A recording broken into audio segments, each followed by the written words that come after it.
Escape velocity. Escape velocity उस velocity को कहा जाता है जिस वेलोसिटी से किसी भी प्लैनेट के सरफेस से अगर किसी ऑब्जेक्ट को आप प्रोजेक्ट करोगे वो उसके ग्रेविटेशनल पुल से दूर हो जाता है, वो उसके ग्रेविटेशनल पुल से दूर हो जाता है। ठीक है, उसको हम लोग कहते हैं एस्केप वेलोसिटी। अगर हम अर्थ की बात करें तो अर्थ के लिए एस्केप वेलोसिटी का मतलब ये हुआ कि वो मिनिमम वैल्यू वेलोसिटी का, वो मिनिमम वैल्यू वेलोसिटी का जिससे ऑब्जेक्ट को प्रोजेक्ट करने के बाद वो ग्रेविटेशनल पुल, अर्थ के ग्रेविटेशनल पुल से बाहर हो जाए। ठीक है, उस मिनिमम वेलोसिटी को एस्केप वेलोसिटी कही जाती है। जैसे मान लो आप अर्थ पे हो और अर्थ से किसी एक ऑब्जेक्ट को आप प्रोजेक्ट करना चाहते हो, अर्थ के सरफेस से एक ऑब्जेक्ट को प्रोजेक्ट करना चाहते हो। ये ऑब्जेक्ट को ये सोच के आपको प्रोजेक्ट करना है कि ये फिर वापस नहीं आ रहा, और इसके वेलोसिटी से अगर किसी ऑब्जेक्ट को आप अर्थ के सरफेस से फेंकोगे ना, अर्थ में फिर दोबारा वो लौट के नहीं आता, अर्थ के ग्रेविटेशन पुल से बाहर चला गया। तो हम लोग क्या करें, ये वेलोसिटी फाइंड करनी है तो दो तरीके से फाइंड करने का, एक तो वर्क निकालो और वही वर्क को एनर्जी में कन्वर्ट कर लो। दूसरा तरीका ये है मैकेनिकल एनर्जी कंजर्वेशन करते हैं। आप ये बताइए मैकेनिकल एनर्जी कंजर्वेशन क्या हमेशा होगा? नहीं, उसके लिए कंडीशन है। कंडीशन ये है कि फोर्स कंजर्वेटिव होनी चाहिए। तो क्या यहाँ पे ग्रेविटेशनल फोर्स एप्लीकेबल है? हाँ। कंजर्वेटिव है? हाँ। मैकेनिकल एनर्जी कंजर्वेशन कर सकते हैं। तो according to mechanical energy conservation, mechanical energy conservation initial potential और initial kinetic equal to final potential और फाइनल काइनेटिक। आप ये बताइए इनिशियल पोटेंशियल एनर्जी इसके पास है किस, कौन सी वाली? ग्रेविटेशनल पोटेंशियल एनर्जी, जिसका फॉर्मूला होता है, देखो पहले बात लिखना, जिसका फॉर्मूला होता है पोटेंशियल, ग्रेविटेशनल पोटेंशियल एनर्जी का फॉर्मूला बाबू minus GM by R, GMM by R ना, potential energy GMM by R plus क्या इसके पास इनिशियली काइनेटिक है? हाँ है, हाफ mve स्क्वायर। मतलब ये कौन सी वेलोसिटी है जो आप इसे देना चाहते हैं एस्केप करने के लिए, ये तो फाइंड करना है। अब बताइए कहां पे इसकी ये ग्रेविटेशनल पुल के बाहर जा रहा है, मतलब ये कहां पहुंच रहा है? इंफिनिटी पे। मानते चले इंफिनिटी पे पहुंच रहा है, ये इंफिनिटी पे ही जा रहा है ना, तो इंफिनिटी पे ग्रेविटेशनल पोटेंशियल एनर्जी कितनी होती है? 0। काइनेटिक एनर्जी बाबू मैक्सिमम नहीं 0। भाई जहां पहुंचना है वहां ये पहुंच गया। मैक्सिमम हाइट पे काइनेटिक एनर्जी का वैल्यू 0, सॉरी V0 होता है ना। तो इंफिनिटी पे जहां जाएगा, इंफिनिटी पे इसके पास वेलोसिटी 0, मतलब ओवरऑल इसके पास ये वाली वेलोसिटी 0 हो गई। यहीं से सॉल्व कर लेते हैं इसे उधर भेजिएगा तो half mve square equal to G capital M small m R, m से m बड़ा बचा क्या? v square equal to 2gm by R। सही बात समझ में? 2gm बाय R या v equal to square root 2gm by R। एक तो ये फॉर्मूला आया इसके वेलोसिटी का, इसके वेलोसिटी का ये फॉर्मूला आया। अगर आप इसे दूसरे फॉर्म में देख सकते हैं, सुनो बाबू, आपको याद है कि स्मॉल g के फॉर्म में दिखा रहे हैं, v equal to gm by R square होता है, बोलो। या इसे हम ये लिख सकते हैं gm by R into R, R into 1 by R। अगर हम इसे यहां पे सब्स्टिट्यूट कर दें तो क्या लिखाएगा बोलो? राइट, क्या लिखाएगा? ये इंटू R हो जाएगा, 2gr हो जाएगा। तो इस हिसाब से v कितना हो जाएगा? स्क्वायर रूट 2gr होगा ना? देखो ना कैसे, 2g की जगह पे क्या रखिएगा? gm बाय R स्क्वायर रखिएगा ना, इंटू R। देखो एक R से एक R, तो 2gm बार बना। आई बात समझ में? ये आप इसे ऐसे भी लिख सकते हैं ये वाला। तो देखो ये फॉर्मूला याद रखना बहुत आसान होता है, 2gr स्मॉल g के फॉर्म में। अब जरा ध्यान से देखो, मान लो आपको एक मिसाइल फेंकना है ऊपर, या 1 kg का गेंद फेंकना है या तो मिसाइल फेंकना है या तो 1 kg का गेंद फेंकना है। क्या दोनों के लिए इसके वेलोसिटी का वैल्यू अलग अलग होगा? बोलो, दोनों के लिए इसके वेलोसिटी का वैल्यू अलग अलग होगा? जब ध्यान से देखो, इंडिपेंडेंट है कि नहीं है? इंडिपेंडेंट है ना, तो मास पे ये डिपेंड नहीं कर रहा होता है। तो हम लोग ये बाद में बात करेंगे, पहले इसका वैल्यू देख लेते हैं। अर्थ के लिए ये किसी भी प्लैनेट के लिए यूज होगा, उस प्लैनेट का जी पुट कर दो फॉर अर्थ। अगर हम बात करें फॉर अर्थ प्लैनेट के लिए सबका वैल्यू पुट करो, चाहे यहां पे करो यहां पे करो, कौन सी जगह पुट करना चाहते हैं? यहीं पे कर लो, नहीं VE। आप बताइए इसके लिए जी का वैल्यू लगभग 9 पॉइंट सरफेस, इसके velocity from the surface of earth at ऊंचाई से। देखो दो तरीके से आप इसे एस्केप करवा सकते हैं, एक अर्थ के सरफेस से, दूसरा मान लीजिए 2 किलोमीटर ऊपर से, 3 किलोमीटर ऊपर से, 5 किलोमीटर ऊपर से भी करवा सकते हैं। उसके लिए वैल्यू नहीं है, ये सरफेस से होगा क्योंकि ये होता है एट सरफेस पे ना। और रेडियस कितना यूज करोगे? 6400 किलोमीटर, यानी कि 6.4 × 10⁻6 मीटर पुट करोगे तो ये आएगा लगभग 11.2 किलोमीटर पर सेकंड। जब आपसे सॉल्व करेंगे ये वैल्यू याद रखना है आपको।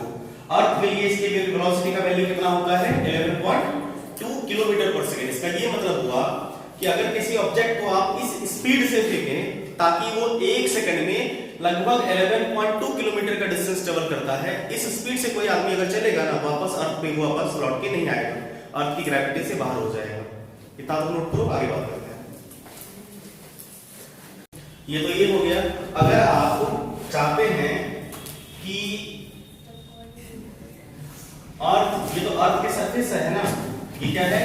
फ्रॉम अर्थ सरफेस, अर्थ के सरफेस से अगर आप अर्थ के सरफेस से कुछ ऊंचाई के बाद इसके वेलोसिटी का फॉर्मूला निकालना चाहते हैं तो क्या होगा? नहीं,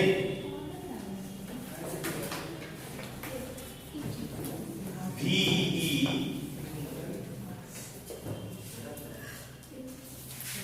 from height h, h height above the earth surface, h height above the earth surface,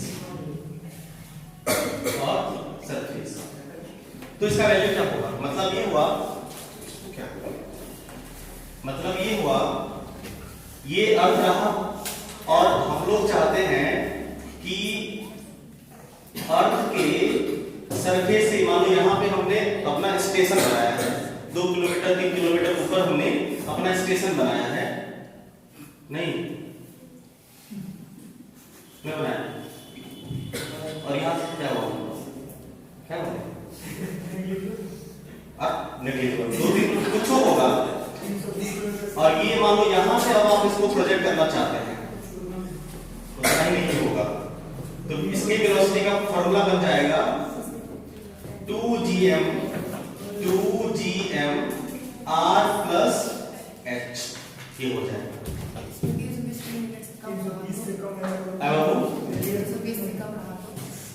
इसका वैल्यू 320 किलोमीटर से कम रहा ना। देखो इस वेलोसिटी में फर्क पड़ेगा, जैसे ग्रेविटी में क्या होता है, कुछ वैल्यू इग्नोर कर लेते हैं यहाँ पे, नहीं ये वैल्यू आपको अफेक्ट करेगा।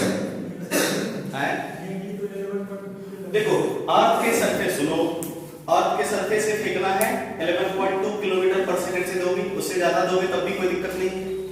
अब अर्थ के ऊपर से तुम चाहते हो कि हम 11.2 से ही फेंकें, देखो तब भी तो स्केप करेगा ही, काहे अपना माथा लगाओगे? थोड़ा कम भी स्पीड से फेंकोगे ना, फिर भी स्केप करेगा। इसका ये ना मतलब हुआ कि इसकी वेलोसिटी थोड़ी सी तो कमेगी ना बाबू। इसकी जो इसके वेलोसिटी का वैल्यू होगा, अगर आप h हाइट के ऊपर से फेंकना चाहते हैं तो कुछ तो कम से फेंकेंगे तो तब भी चला जाएगा। आप अगर 11.2 से भी फेंके तब भी कोई फर्क नहीं पड़ेगा, तो स्केप करे ही जाएगा। नहीं समझे क्या होगा? बोलो आप ये कह रहे हैं कि h 320 वाला मेटल जो है,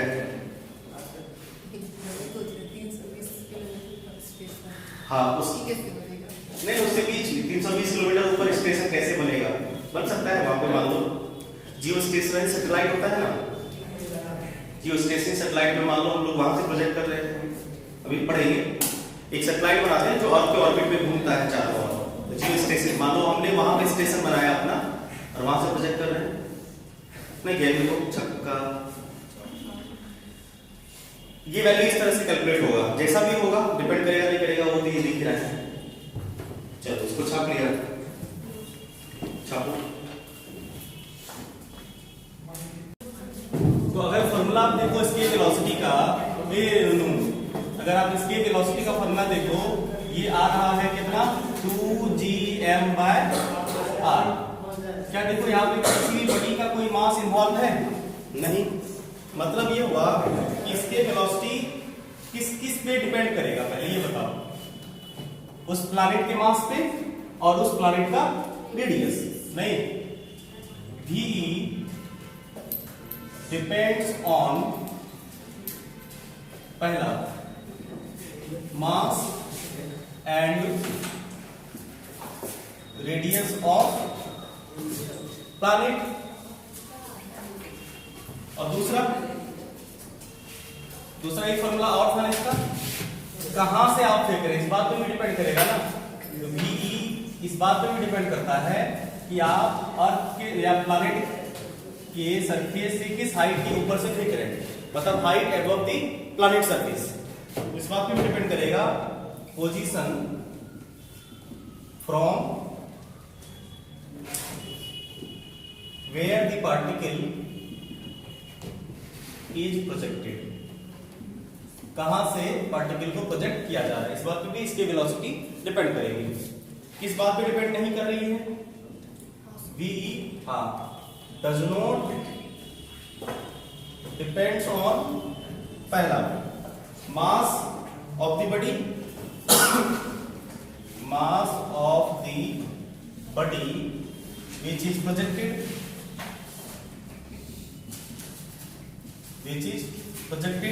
और दूसरा ये बिल्कुल क्या देखो एंगल कोई इन्वॉल्वमेंट है, कितने भी एंगल से फेंकोगे कोई फर्क नहीं पड़ने वाला है। एंगल ऑफ प्रोजेक्शन से भी ये इंडिपेंडेंट होता है, डायरेक्शन से भी इंडिपेंडेंट होता है। ये न पूरब की दिशा में मत फेंको, पश्चिम की दिशा में मत फेंको, इसके वेलोसिटी पे फर्क नहीं पड़ने वाला है कि आप पूरब पश्चिम उत्तर दक्षिण वाला मैटर करो, ठीक है। तो एंगल ऑफ प्रोजेक्शन या डायरेक्शन ऑफ प्रोजेक्शन से एंगल या डायरेक्शन ऑफ प्रोजेक्शन से ये इंडिपेंडेंट होता है। तुम्हारी मर्जी, अब बोलोगे सर हम ऐसे फेंकेंगे, ये तो कॉमन सेंस की बात है, ऐसे फेंकेंगे तो आगे बिल्डिंग में काहे नुकसान दूसरे का करवाओ, नहीं समझा बात को? ऐसे बाबू ये वाला इस एंगल से एच,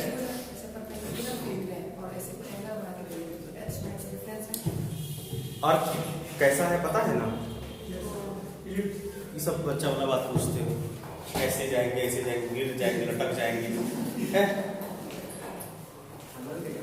आसमान ऊपर है नहीं। एंगल ऑफ प्रोजेक्शन, एंगल या डायरेक्शन ऑफ प्रोजेक्शन से इंडिपेंडेंट हो जाता है, ये बात समझ पाए? अब देखो दो तीन इंपॉर्टेंट चीजें आपको और बताते हैं। मान लो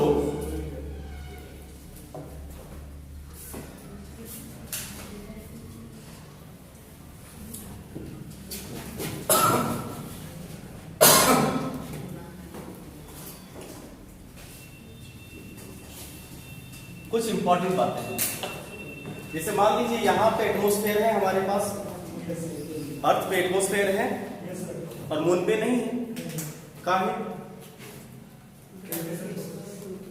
ग्रेविटेशन पुल के कारण। कैसे? वो सारे वो पकड़ के रखता है, हाँ, अर्थ अपने ग्रेविटी में सारे एयर पार्टिकल एटमॉस्फेयर को पकड़ के रखता है और मून नहीं पकड़ पाता है। मतलब आप ये कह सकते हैं कि मून पे जो एटमॉस्फेयर है वो भाग जाता है, एस्केप कर जाता है। आई बात समझ में? इसका मतलब मून के लिए जो प्लैनेट, मतलब प्लैनेट नहीं मून, प्लैनेट है, मून है, खैर जो भी हो, अगर मास और रेडियस की बेसिस पे बात करें तो उसका कुछ इसके वेलोसिटी आएगी ना। मून की ग्रेविटी तो होती है, मून की इसके वेलोसिटी आएगी। मून की इसके वेलोसिटी जितनी होती है, इसका ये मतलब हुआ कि मून पर जो प्रोजेक्ट उसका एयर मॉलिक्यूल है या एटमॉस्फेयर है, उसकी जो मॉलिक्यूल उसकी वेलोसिटी होती है।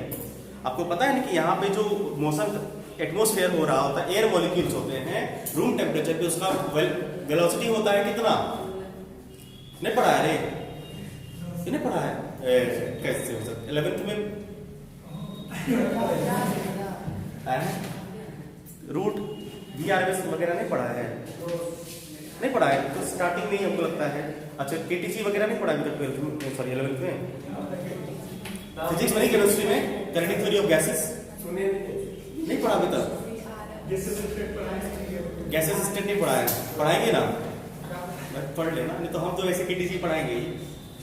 KTG हम पढ़ाएंगे बढ़िया, केमिस्ट्री में जितना है उससे ज्यादा हम पढ़ा देंगे। कौन सा? इस 3kT मतलब स्क्वायर रूट 3kT/m होता है। मतलब ये हुआ कि अगर एयर मॉलिक्यूल जो भी एटमॉस्फेयर में प्रेजेंट मॉलिक्यूल्स है, अगर उसकी वेलोसिटी इसकी वेलोसिटी से ज्यादा हो जाए तो सारा का सारा एटमॉस्फेयर एस्केप कर जाएगा ना, मतलब नो एटमॉस्फेयर। यही होता है मून के साथ। इसका मतलब हुआ कि यहाँ पे जो एयर मॉलिक्यूल है उसकी वेलोसिटी इसके वेलोसिटी से कम है, और ज्यादा होगी तो वो एस्केप कर जाएगी। ये बहुत ही इंपॉर्टेंट पॉइंट है, इसे नोट कर लीजिए। अ प्लैनेट निकाल लो।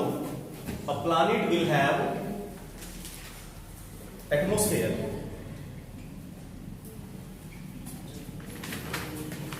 if the velocity of molecule in its atmosphere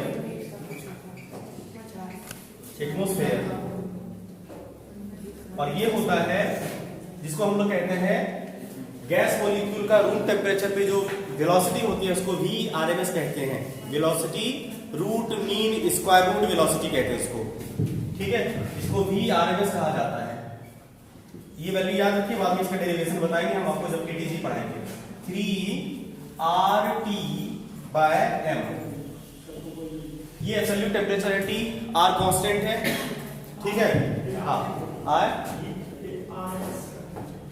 बोले तो velocity root mean square root velocity इसको कहते हैं, ठीक है? मतलब कोई भी गैस मॉलिक्यूल होगा ना, रूम टेम्परेचर पे जो वेलोसिटी होती है इस टाइम में होता है, ठीक है? इसके बाद मतलब ये वेलोसिटी है। मान लो अगर एटमॉस्फेयर की वेलोसिटी नहीं, a planet will have atmosphere if velocity of molecule in its atmosphere is greater कि लेसर। VRMS कम होना चाहिए कि ज्यादा होना चाहिए स्केप से? ज्यादा होना स्केप कर जाएगा, कम ना होना चाहिए, स्केप से कम होना चाहिए, मतलब इज लेसर। समझ गए? Lesser than escape velocity. नहीं मतलब आप ये याद रखिएगा कि अगर इसके वेलोसिटी यानी कि VRMS एटमॉस्फेयर की वेलोसिटी, एटमॉस्फेयर में जो गैस मॉलिक्यूल वगैरह है इसकी वेलोसिटी अगर कम है इसकी वेलोसिटी से तो हैज एटमॉस्फेयर, मतलब इसके पास एटमॉस्फेयर होंगे नहीं। और अगर VRMS ग्रेटर देन हो गया इसकी वेलोसिटी से, नहीं नॉट हैव एटमॉस्फेयर। और ये होता है, अब यहां से एक खूबसूरत सा क्वेश्चन बनेगा कि मून के पास एटमॉस्फेयर क्यों नहीं है। ये है इसका आंसर एक्चुअल में। आज से पहले आपको ये पता था कि मून के पास एटमॉस्फेयर नहीं है, लेकिन क्यों नहीं है, कारण ये है, ठीक है? नहीं तो ये हो गया this is Y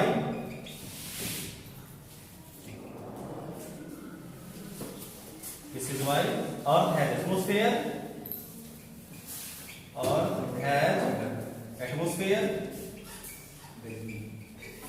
and moon has no atmosphere. समझ पाए सर? फटाफट सब ये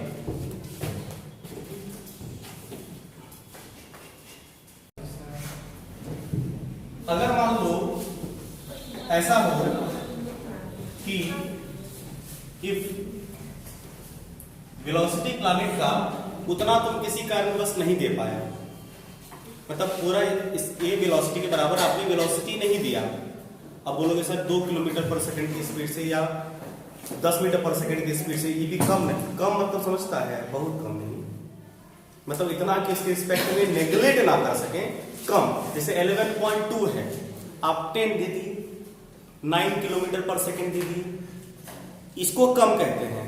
अब 9 मीटर पर सेकंड कम नहीं हुआ ना, 11.2 किलोमीटर पर सेकंड रिस्पेक्ट में 9 मीटर पर सेकंड कुछ नहीं हुआ, कम। समझ रहे बात को ना, बहुत बहुत कम नहीं। If velocity of particle is less than, तो क्या होगा, इसके तो नहीं करेगा। तो दो बातें हो सकती है, ये जाके किसी फिक्स ऑर्बिट में, अर्थ के किसी ऑर्बिट में दूर जाके राउंड लगाना स्टार्ट कर देगा। यही कंसेप्ट होता है जियोस्टेशनरी सैटेलाइट का, ठीक है। आपको कहां पे इसे फिक्स करना होता है, ये इस वेलोसिटी पे डिपेंड करता है। हाँ, राउंड मारने लगेगा तो इस केस में ये हो जाएगा कि it will reach a certain, then it will reach, or particle will reach certain height, कुछ हाइट पे जाके and they may either move in an orbit of the planet, और ये भी हो सकता है कि वो फॉल बैक हो जाए और फॉल डाउन बैक हो सकता है। अगर उतना कम हो जाए तो फॉल बैक दो चांसेस हो सकते हैं, या तो वो एक फिक्स हाइट पे जाके प्लैनेट के राउंड लगाना स्टार्ट कर देगा, या तो फॉल बैक हो सकता है। ये दो बातें हो सकती है ना। ये एक पॉइंट हो गया। अब बोलो, मान लो अगर ज्यादा हो जाए तो, इफ ज्यादा हो जाए तो स्किप तो करना ही है, उसके बाद क्या होगा, ज्यादा हो जाए, वेलोसिटी ग्रेटर देन इसकी वेलोसिटी, तब क्या होगा। देखो, तब ये किस वेलोसिटी से मूव करेगा ये पूछा जाता है। मान लो आप इस वेलोसिटी से फेंक दी, एनर्जी तो कंजर्व होगी है ना, ये कहां जाएगा, इंफिनिटी तक जाएगा। अगर आप इस वेलोसिटी से फेंकोगे कि इंफिनिटी पे पहुंचेगा ना अर्थ के सरफेस से, तो एनर्जी इसके पास, एनर्जी कंजर्वेशन देखते हैं क्या कहता है, एनर्जी कंजर्वेशन कर देते हैं। तो टोटल एनर्जी इसके अर्थ के पास जो होगी, एनर्जी सरफेस पे जितनी है उतनी एनर्जी इसके पास इन्फिनिटी पे होनी चाहिए। एनर्जी कंजर्वेशन, सरफेस पे इसके पास कितनी एनर्जी है, सरफेस पे इसके पास दो तरह की एनर्जी होगी, हाफ एम वी स्क्वायर जिसे प्रोजेक्ट किया गया, और plus minus G M small M by R gravitational potential energy. Infinity पे इसके पास कितनी एनर्जी हो जाएगी भाई, इन्फिनिटी पे इसके पास जो एनर्जी होगी हाफ एम, मान लो एक नई वेलोसिटी होगी जो ये अचीव करेगा, v डैश स्क्वायर, और पोटेंशियल एनर्जी 0। इन्फिनिटी पे अभी जा रही है, ये ऊपर रुकी नहीं है, हमें किसी फिक्स पोजीशन पे पहुंचाना नहीं था। अगर फिक्स पोजीशन पे पहुंचाना होता तो उस पे हम लोग फाइनल वेलोसिटी 0 करते हैं, ठीक, गुड। अब जब आप इसको सॉल्व करेंगे तो यहाँ से आपको एक बढ़िया सा रिजल्ट आएगा कि v डैश, देखो इसको काट दें, small M small M small M उड़ गया और कुछ नहीं और बचेगा ना। देखो v डैश स्क्वायर 2 इधर भेज देते हैं, तो v dash square equal to क्या हो जाएगा, 2 से 2 कट जाएगा तो v स्क्वायर और माइनस 2gm बाय r होगा। आप एक बात बताइए, ये 2gm बाय r को v लिख सकते हैं, देखो तुम ये 2 भेजेगा तो 2 से 2 कट गया, और ये 2 तो यहाँ पे बना ना, ये 2 भेजे हैं। अब बताइए, अरे v का square equal to 2gm by r ना होता है बाबू, यहाँ पे v डाल दे, बोलो हाँ, v square minus ve square, ठीक है। अब यहां से तुमको ये चाहिए था, तो v इक्वल टू यानी कि v डैश किस वेलोसिटी से चलेगी, square root v square minus v। अब इस वेलोसिटी से ये जाते बनेगी, चलते हैं, पहले छाप लो फिर बात करते हैं। मान लो कोई बच्चा ये सोचा कि सर क्या हो अगर कोई भी प्लैनेट को लाइट की वेलोसिटी से फेंक दे, सोचना चाहिए था, सॉरी प्लैनेट कोई ऑब्जेक्ट को लाइट की वेलोसिटी से फेंक दे, प्लैनेट को नहीं मतलब हाँ किसी ऑब्जेक्ट को अगर लाइट की वेलोसिटी, क्या लाइट की वेलोसिटी कितनी होती है 11.2 किलोमीटर पर सेकंड से ज्यादा कि कम, बहुत ज्यादा होता है ना, तो क्या होगा आएगा तो एस्केप से तो ज्यादा, एस्केप तो करेगा ही करेगा ना, हाँ एनर्जी में कन्वर्ट हो जाएगा। ये कंसेप्ट है ब्लैक होल का, वहीं से ब्लैक होल का रेडियस निकलेगा, समझे बात को। क्या हो अगर नहीं कि इसके वेलोसिटी स्पीड ऑफ लाइट के बराबर हो जाए, मतलब इसकी वेलोसिटी लाइट के बराबर हो जाए, अगर किसी पार्टिकल को स्पीड ऑफ लाइट से प्रोजेक्ट कर दें तो क्या होगा,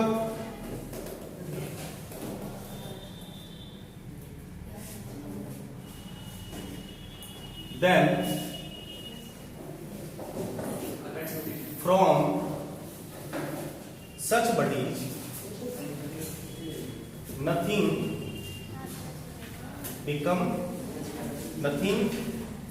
can escape, not even light। और इस बॉडी को हम लोग कहते हैं such body.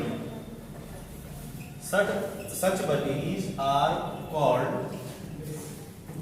Black holes. Black holes, black holes.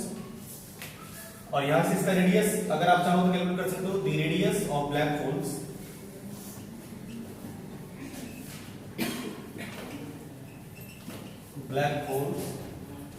Are.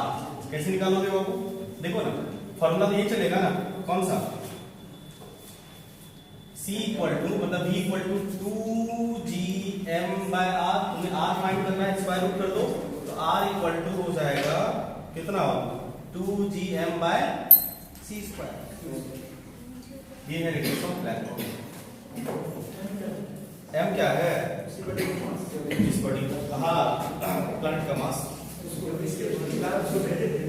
m क्या होता है यहाँ पे, बॉडी का मास, प्लैनेट का मास, प्लैनेट का मास जी हाँ, इस वेलोसिटी से लाइट की स्पीड से, तो वो ब्लैक होल हो जाएगा। बाबू हाँ वही ना, उस प्लैनेट के इसके वेलोसिटी वैल्यू ये होगा, उस प्लैनेट का मास लेंगे, उस प्लैनेट का मास लेना, उस प्लैनेट का रेडियस होगा। ठीक है, ये बात हो गई। कोई सवाल कर ले, कुछ एक टर्म छोटा सा और कर लेते हैं, फिर आगे बात करेंगे, क्वेश्चन करेंगे दोनों, फिर छुट्टी। बस बस बस समझ सकते हैं। एस्केप एनर्जी, अगला हेडिंग लगाओ, एस्केप एनर्जी। अच्छा देखो, वो minimum energy required to escape the body is called escape energy, है ना, escape energy.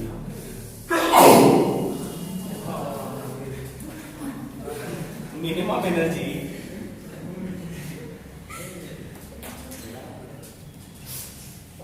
given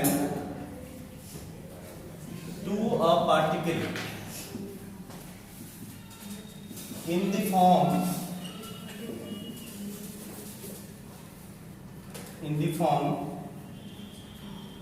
of kinetic energy की फॉर्म में ही देते हैं ना, so that it can just escape the और ये एस्केप एनर्जी कितनी हो जाएगी भाई, एस्केप एनर्जी वो मिनिमम काइनेटिक एनर्जी की है in the form of kinetic energy, जो कि बराबर किसके होगी, पता है ना, यही काइनेटिक एनर्जी बनेगी इसके बराबर हाफ एम वी स्क्वायर किसको देंगे रे बाबू, हाफ एम वी स्क्वायर होगा ना। और एनर्जी कंजर्वेशन से नहीं, मैकेनिकल एनर्जी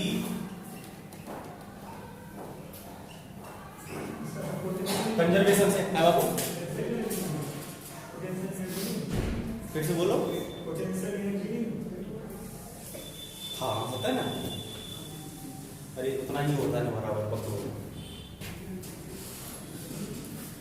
ये होता है ना कितना, half M V square equal to minus G M होता है ना, बिल्कुल जीरो होता है मेरे हैं, तब कितना हो जाएगा G M by R, G M by R कितनी हो जाएगी। और ये मिनिमम एनर्जी कहलाती है एस्केप एनर्जी।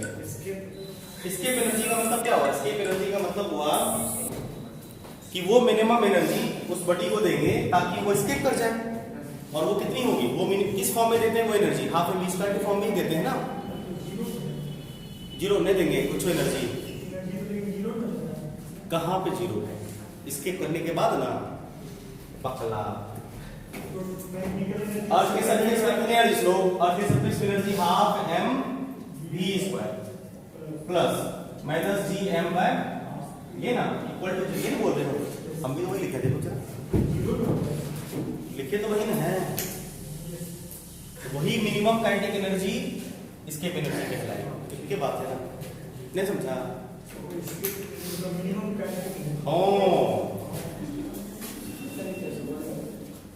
समझे बात को? अच्छा, अगर मान लो तुम्हें ये कहा गया प्यारे बच्चों, अगर आपसे ये कहा गया हो कि अगर if radius of earth, radius of earth is reduce by 4%, मान लो अर्थ का रेडियस घट गया कितना 4%, हमसे ये पूछा गया है देन VE विल बी, इसकी वेलोसिटी उस केस में इसके लिए कितना होगा। ऑप्शन है आपके पास, रिड्यूस बाय, घटेगा कि बढ़ेगा ये बताओ, पता नहीं ना, ठीक है निकालो, reduce by 4%, increase by 2%, increase by 2%,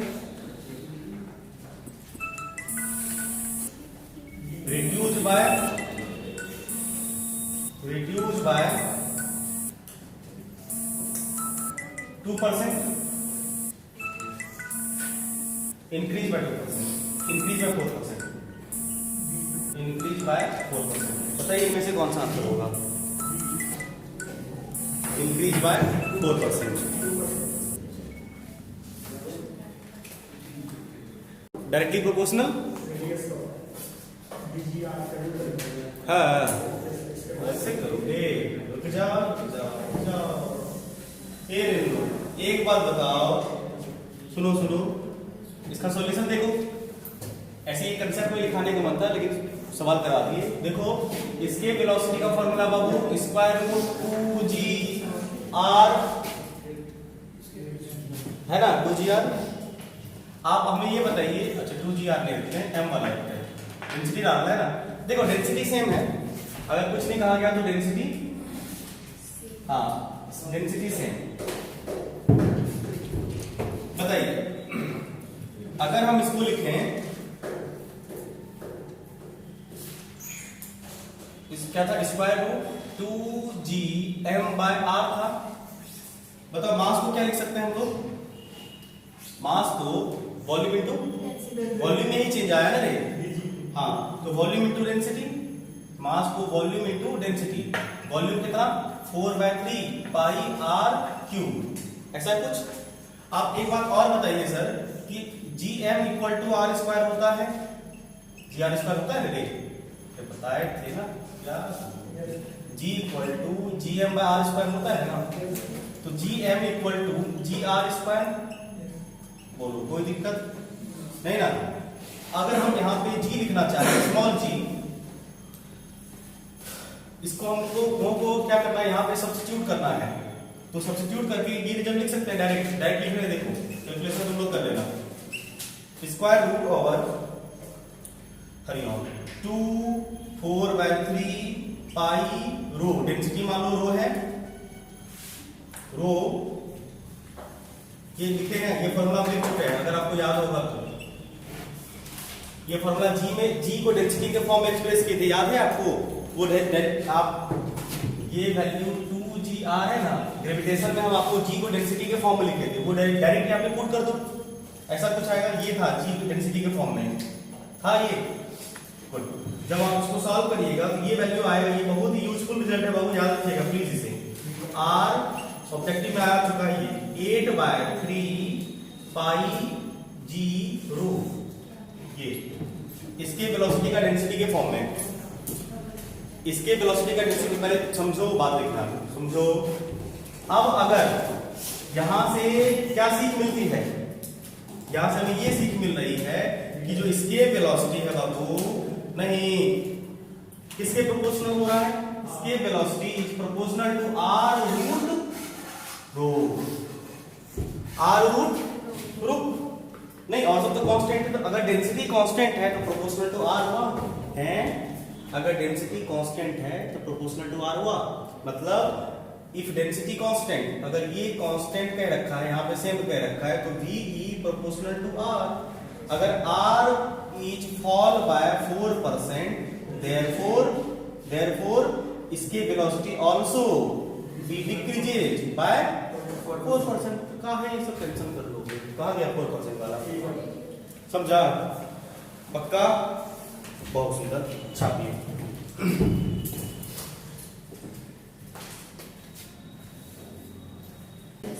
देखो,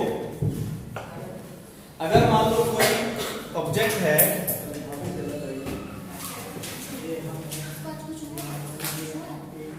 क्वेश्चन ये है, फाइंड, आपको इसके velocity 4/d,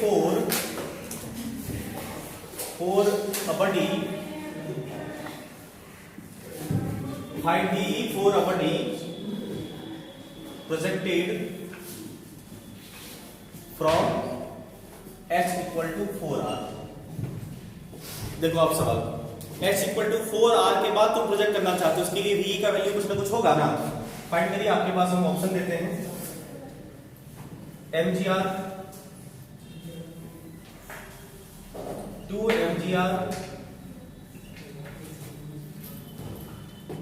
mgr by 5, last mgr by 16। ये अर्थ का रेडियस है, अर्थ के लिए सॉल्व करिए। ऑप्शन ही गलत दिया, फाइंड v नहीं, फाइंड u एनर्जी। चलो ऑप्शन अब सही हो जाएगा, कोई बात नहीं। अगर v निकालना हो तो v कैसे निकालेंगे, v इक्वल टू हो जाएगा कितना, बोलो तो 2, हाँ होता है ना, 2gm by r plus h। अगर ये निकालना हो तो ऐसे निकल जाएगा तुम्हारा, v 2gm, r की जगह पे r और h की जगह पे 4r, 5r होगा, मतलब ये हो जाएगा 2gm बाय 5r। ये तो v आया। अब अगर एनर्जी पूछा गया ऐसे एनर्जी, ऑप्शन एनर्जी का था क्योंकि mgs के फॉर्म में ना एनर्जी ही होगा। एनर्जी कितना हो जाएगा, आपको पता है कि एनर्जी होता है कितना। अगर कंजर्वेशन ऑफ एनर्जी की बात करें तो एनर्जी जो पूछा गया इसमें, एनर्जी इक्वल टू कितना होगा, याद है, minus mgr by 1 plus h by r। क्या यही था, याद करो। अरे वक्र अगेंस्ट ग्रेविटी एनर्जी स्टोर था ऐसा कुछ, बिल्कुल। अगर नहीं याद है तो आप एनर्जी कंजर्वेशन से डायरेक्ट निकाल सकते हैं, पुट करके आपको हम डायरेक्ट रिजल्ट लिख दिए, सॉल्व करोगे, माइनस mgr 1 प्लस h का value 4r by r, put करोगे, कट्टो कट्टो आएगा तो माइनस mgr बाय 5, क्योंकि एनर्जी पूछी है, एनर्जी ऐसे नेगेटिव होती है mgr। आपको याद होगा ये वाला फॉर्मूला पोटेंशियल एनर्जी करिए थे, from h at above their surface mgr होता था और h हाइट से तो प्लस 1 प्लस h/r हो जाता था। ये किए थे रिजल्ट दिखाया हुआ डायरेक्ट। ऐसे कुछ छोटे मोटे सवाल बनेंगे, कंसेप्ट आपका हो गया है, प्रैक्टिस करते रहिए। मिलते हैं कल हम लोग केपलर्स के साथ, Kepler's law of planetary motion last topic होगा, उसके बाद प्लानेटरी मोशन। धन्यवाद, आज के लिए इतना ही, छुट्टी।